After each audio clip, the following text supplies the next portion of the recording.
Hello, Jason Burge coming to you again from my hermetically sealed office in undisclosed location in Mooresville, North Carolina. Hope everybody's doing great. Bringing our other installment of our Monday school. Last week we kind of finished up with, we did cover Daniel chapter 4. So today we're going to get into Daniel chapter 5. And book of Daniel is fascinating, but as we move along through these chapters, it's going to get really good. I love the study of Daniel. We're going to get into some fascinating stuff, and especially today in chapter 5. And I think a lot of us have either read this story or heard it, and it's amazing that we get a lot of phrases from Daniel that we use today in our culture. Your time is up. You've been found wanting. You've been weighed in the balances. The handwriting on the wall. And we get a lot of that from this chapter and don't realize it. But so today we're going to cover chapter 5, but we're going to kind of do, and I'll use the term as a globetrotter. We're going to go back and forth in some passages and back and forth through the Old Testament and New Testament. We're going to see some things that probably never thought about or occurred to us. So anyway, let's just dive right in and get into Daniel chapter 5. Belshazzar the king made a great feast to the 1,000 of his lords and drank wine before the 1,000. And Belshazzar, while he tasted the wine, commanded to bring gold and silver vessels, which his father Nebuchadnezzar had taken out of the temple which was in Jerusalem, and that the king and his princes, his wives, his concubines might drink therein. They brought the golden vessels that were taken out of the temple into the house of God which was at Jerusalem, and the king and his princes and wives and his concubines drank in them. They drank wine and praised the gods of gold and silver, of brass, iron, and wood, and stone. In the same hour, 4 fingers of a man's hand wrote over against the candlestick upon the plaster of the wall in the king's palace. And the king saw the part of the hand that wrote. Okay, so basically they're having this party going on. And, he tells one, hey, go across the street to the museum and grab all these silver and gold vessels that my father took out of the temple and bring them in here. Let's have a party and use those vessels to drink out of. And that's going to be a big mistake. When he did, he sees his hand come up and start writing on the wall. And verse 6, then the king's countenance was changed, and his thoughts troubled him, so that the joints of his loins were loosed, and his knees smote one against another. Now, I'm not going to get in a translation debate on which Bible you want to read, whether it's the NIV, the King James, or the New King James, or American Standard Version. I'm not going to get into that, but I will say this, hands down, the King James Version has the best interpretation of what happened with this king, because it's going to come up in a very surprising way that we're going to see here coming up in a little bit. But and it says his knees smote one against another, and that his loins were loosed. I could tell a story that maybe get the point across. This is not my story, and I've heard it told by another commentator, so I'm gonna have to borrow it because I think it's very apropos for this lesson. But the story goes as Lord Nelson, when he was commander of the English fleet, that the midshipman comes to him and says, Lord Nelson, there's a French ship off our starboard bow. He says, okay, son, go to my general quarters and get my red waistcoat. So the servant goes, or the midshipman goes to the general quarter, gets the red waistcoat, and then he brings it to Lord Nelson. And of course, they engage the French ship and sink it. A couple days go by. Midshipman comes, Lord Nelson, there's 2 French ships off our starboard quarter. Okay, midshipman, go to my general quarters and get my red waistcoat. And so he gets the red waistcoat and puts it on.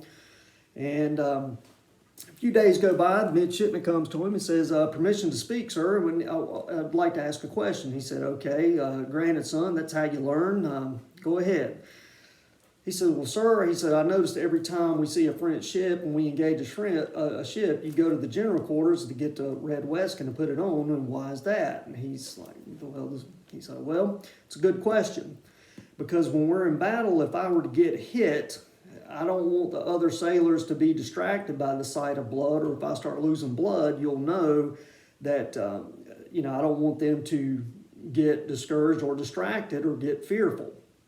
And that's why I put the red waistcoat on. Okay, so a few more days go by, and the midshipman comes in and he goes, Lord Nelson, Napoleon's whole fleet is on the horizon. Okay, son, go to my general quarters and get my brown breeches. And I know it's a bad interpretation, but that's kind of what's going on here. And there's a term for that called incontinence, but it's going to come back up. So anyway, I tell that story because we're going to see it come up again in a surprising way. And so that's what's going on. His loins were loosed and his knees smote together. To say this guy was scared was an understatement. Carried along, and then in verse 7 it says, then the king cried aloud, bring in the astrologers, the Chaldeans, and the soothsayers. And the king spake and said to the wise men of Babylon, whosoever shall read the writing and show me the interpretation thereof shall be clothed with scarlet and have a chain of gold about his neck, and shall be the third ruler in the kingdom. Now it says third ruler. Now there's a key. His father, which is Nebuchadnezzar, he is actual king, because there's some historians that try to attack the validity of the book of Daniel. And one of the things was that they were saying that there was no record of Belshazzar ruling at this time.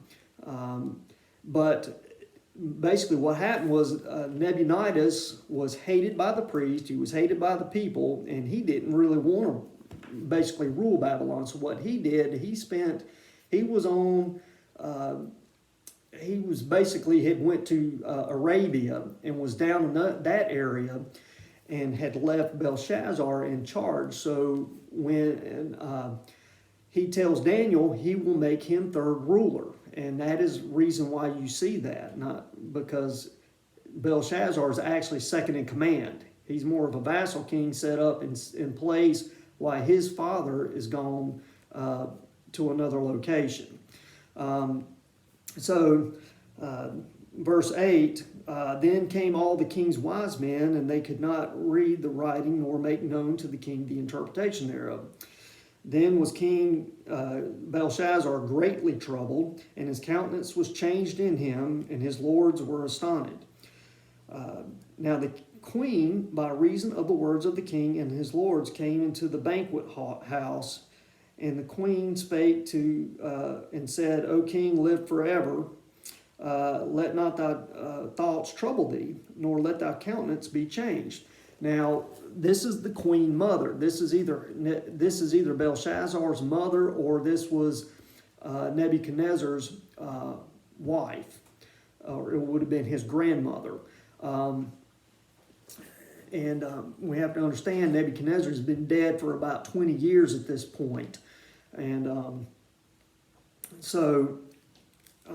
she comes in, and in verse 11, there is a man in thy kingdom who is the spirit of the holy gods in the days of thy father, light and understanding and wisdom, like was the wisdom of the gods that was found in him, whom the king Nebuchadnezzar, thy father, the king, I say, thy father made master of the magicians, astrologers, and Chaldeans, and soothsayers. So, and I want to preface, these chapters are written in the Gentile language and not in Hebrew. So the Chaldean language that it was originally written in did not have a translation for grandfather. That's why you see father instead of grandfather or great-grandfather.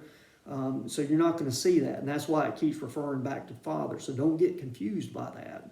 And it says that as far as an excellent spirit of knowledge and understanding the interpretation of dreams, showing hard showing of hard sentences and dissolving of doubts that were found in the same Daniel, whom the king named Belteshazzar. Now let Daniel be called, and he will show thee the interpretation.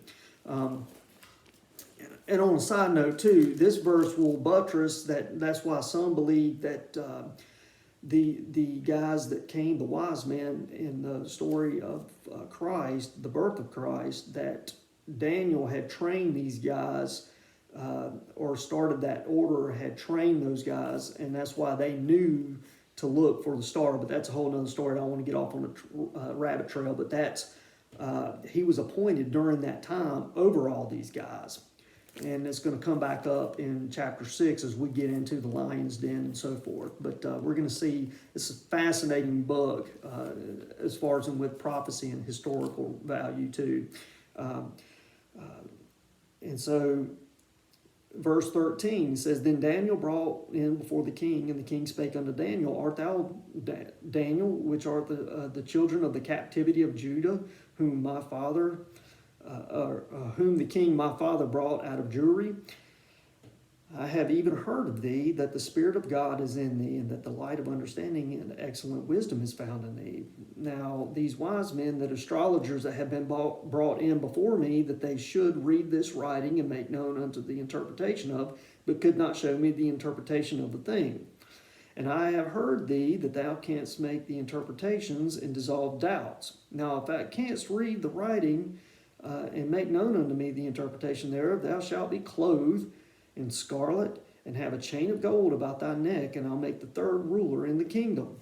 Daniel answered him, said before the king, Let the gifts be to yourself, and give reward to another. Yet I will read the writing unto the king, and make known unto him in this interpretation. And thou, king, I want to preface something by this. You have to understand that Daniel has not been on the scene for about 20 years that we see. Nebuchadnezzar's died. You don't read anything about, between verses 4 and 5 about Daniel, having any other works. And from what I've studied, Daniel's about 80 years old at this point. And I want to say that even though he hasn't done anything for about 20 years that we've read about or have studied in this time, Daniel's old in age. He's getting up there. And God's going to still use him. And I want to preface this by no matter what age you are, if you're above this dirt on this side of the ground, God has a purpose for you. Now, just because you're not being used right now does not mean God cannot use you. You just need to be sharp and ready to go. He can pull tools out of his toolbox anytime he wants. You just got to be ready to go. And I've used the phraseology before. We're in a war, people. We're in a spiritual battle. And if you can't shoot, you can carry bullets. We can all be doing something for the Lord. There's many ways that, I don't care if you're 60, 70, 80 years old, God can still use you. You have a purpose. If you're still breathing air, you have a purpose. And also, I will say this, that God could have put us here at any time that he wanted to, but he's got us here at this point in time for a reason. And what are you going to do with the gifts that God's given you? And we need to be working for him. But God can use you at any age. And that's what, that's kind of on the backstory with this. We don't see this jump out at us, but like I said, there's a 20-year gap going on in here that Daniel hasn't done anything, and we're going to see that God's going to pull Daniel out of his toolbox and use him. Anyway, verse 18, carrying along, it says, O thou king, the most high God gave Nebuchadnezzar thy father a kingdom and a majesty and a glory and honor, and for the majesty gave him all people, nations, languages. And they trembled and feared before him, whom he would slew, and whom he would kept alive, and whom he would set up, he would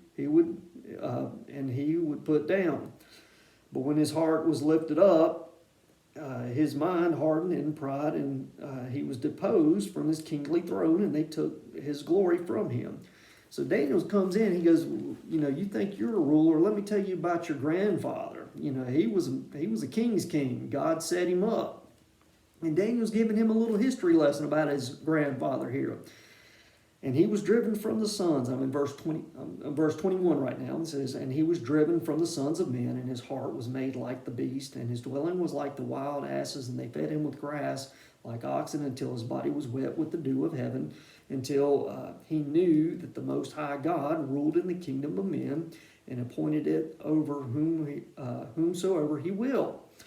And like again, there we go again. We see God sets up rulers and kings over, he uses these people for his will.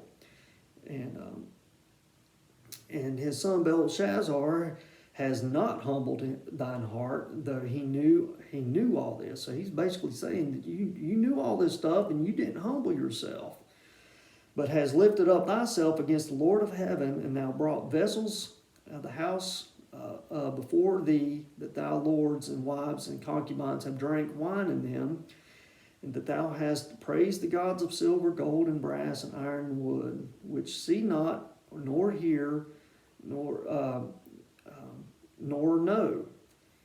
And the God whose hand thy breath is in, and whose all the ways hast thou not glorified. So you haven't glorified God. You've worshipped these vessels, is what he's telling you. Then was part of his hand sent from him, and this was the writing. And the writing was written, many, many, mighty mo. I'm sorry. I apologize. I had to do it. I couldn't. But it's many, many tekel upharsin.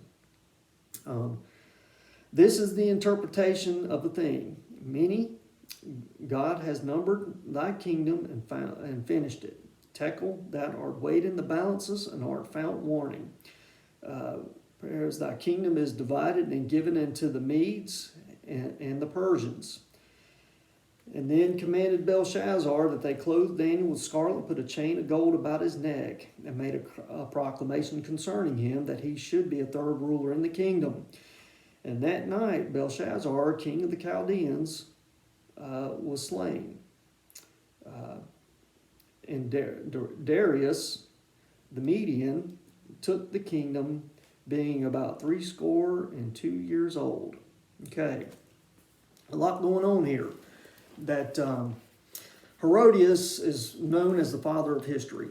And what was going on that is not listed here is the fact of about 1.5 miles up the road, the Persians had come in and had started defeating some kingdoms around where Babylon was located at. And they recently took a kingdom right close to Babylon that was about 1.5 miles up the road. So what they started doing was diverting the Euphrates River. And why that has significance is because the Euphrates used to run through the walls of Babylon to supply water to the city of Babylon. Now, Babylon was huge. It was like, some of the historians say it was like 219 square miles. The walls were 320 feet tall. And they were just super wide that you could have chariot races around the tops of these walls. And so we see that they were complacent. They thought they could never be defeated or the walls could be penetrated. And they had their outer walls and some of the gates. I think there was around 13 gates around the city wall that they estimated, and they said they were made out of iron on the outside. And then there were some inner walls on the inner city part of it that were made out of brass. And the reason why I'm bringing this up is because it's going to come back up in a major way that you may not think or you may not have read yet. Anyway, flip with me, if you will, to Isaiah chapter 44 at the last verse and chapter 45. And Isaiah is, and we'll keep in mind that in chapter 44, verses 28, it says, Thou said of Cyrus, He is my shepherd, and shall perform all my pleasure. even saying to Jerusalem, thou shalt be built, and to the temple, thy foundations shall be laid. Now, I'm coming back to this because it's going to come. I'm going to reiterate something here. Isaiah was written 150 years before this happened. And Josephus is part of the historical books. I know it's not part of the Bible, but the historical books of Josephus record that Daniel actually brings this scripture from Isaiah chapter 44 and 45 and shows this to Cyrus, the king of the Persians that had took over Babylon at that night. But what they did was back to what I was saying, they diverted the river about 1.5 miles upstream. They dug these trenches, diverted the river, and dropped the level of the Euphrates River so that the soldiers basically snuck in up underneath the wall through that river, because they say that the river was only about knee high by the time they got into the city. And some reports was that that Cyrus was a very shrewd king or ruler, and especially in battles, that basically there were some inhabitants of Babylon that didn't realize Babylon fell or till about 3 days later, till word finally started getting around. But that night they took over. I say all this is because we're going to see Cyrus's his summer palace is going to be set up here in the kingdom. In Babylon, a lot of people say that Babylon was destroyed. There is two different things between the doom of Babylon and the destruction of Babylon. And you can get into that, and part of another assignment, if you want to do this later, is read Isaiah chapters 13 and 14, Jeremiah chapter 50 and 51, and Revelation 17 and 18. Just sit down, read those 6 chapters all at one time, and look at the idioms and the symbolism and the structure of the scriptures, and see if they're not talking about the same thing. I just don't want you to get confused with the doom of Babylon or the destruction of Babylon, because they went in and they took over Babylon. They just didn't flatten it like what the Bible is going to predict that's going to happen. But anyway, Cyrus takes over, and it's recorded that Daniel shows this to Cyrus in chapter 44, verses 28, that basically he's saying, the Lord said that Cyrus calls him by name. He is my shepherd and shall perform all my pleasure. Here in the Old Testament, God is calling a Gentile king and calls him by name 150 years before this guy's even born and brought on the scene. And could you imagine if you're reading the scripture with your name on it? You know, God's going to call him and use him. And it's so much so that he is credited with helping the release of these people to go back to their land and start. You're going to see that come later up with a different ruler of Persia that's going to actually institute the building of the wall and the temple. But this Cyrus was actually responsible for helping pave the way or releasing the captives that were stolen from Jerusalem when Nebuchadnezzar took over. He was a very merciful king too, though.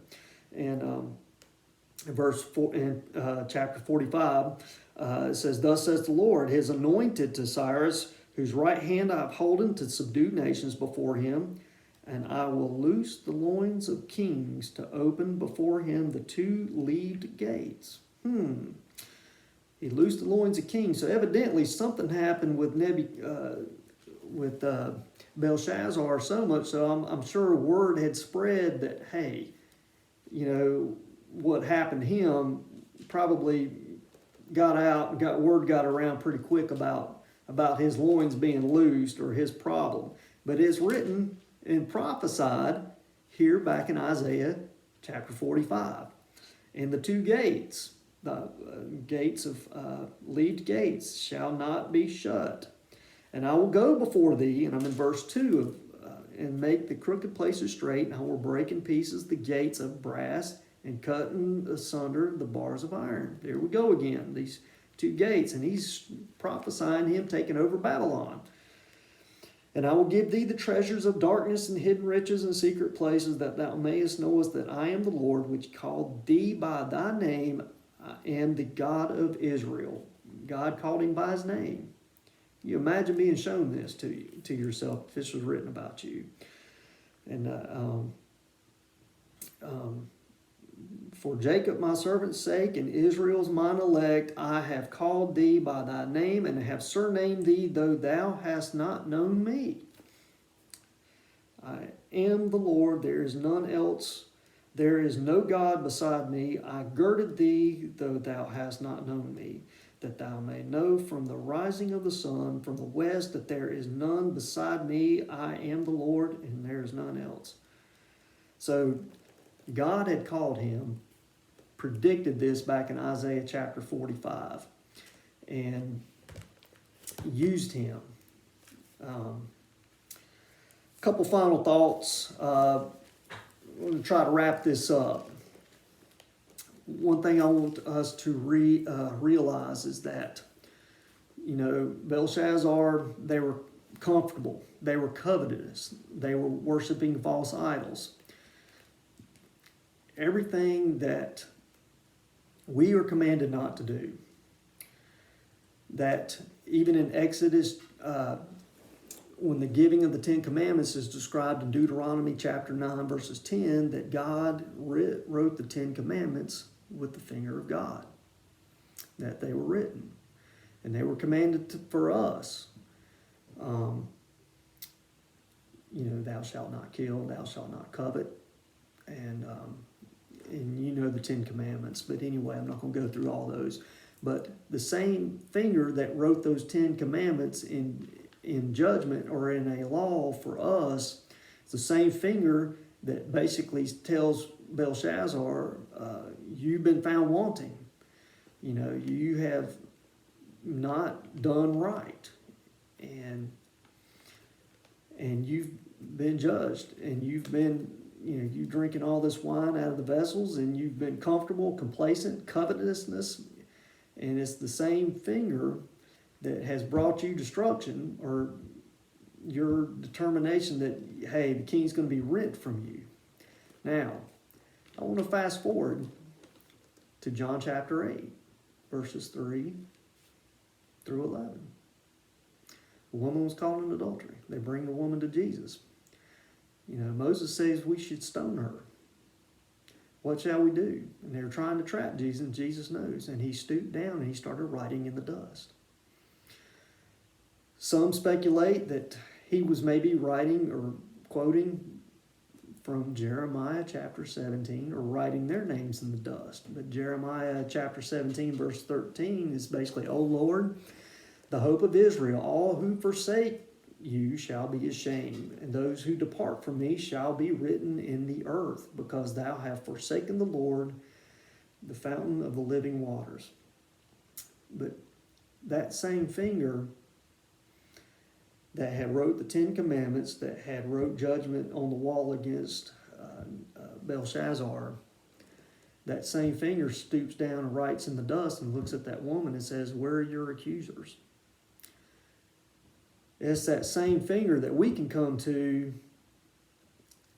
and ask for forgiveness. Put our trust in him, Jesus, that we may be, and it's what Colossians chapter 2, verses 13 through 14. And you being dead in your sins and the uncircumcision of your flesh, hath he quickened together with him, having forgiven you of all your trespasses, blotting out the handwriting of ordinance that was against us, which is contrary to us, and took it out of the way, nailing it to his cross. Come to Jesus. Trust him. That same finger that pronounced judgment is the same finger that had liberated that woman that was caught in adultery. And he tells her, go sin no more. That's the same liberation we can have And if you know somebody that doesn't know Christ, share Christ to them, because they can be liberated also. I pray that you guys will have an awesome week, and I pray a blessing upon you guys that are watching this, and I pray that your families are staying safe and through this time. But God can use us. We just need to be ready. But we also need to be praying for our neighbors and our co-workers and people that those people that may not know you. We need to pray for them, and just pray that we would be great witnesses for His sake. And we need to be that light in these trying times for others, to lift others up, but share the gospel. And that's what it's about. Our time is short here, and the harvest is ripe, but the workers are few. And we need to be about His business, because our time is short. I hope you guys have a blessed week. Thank you.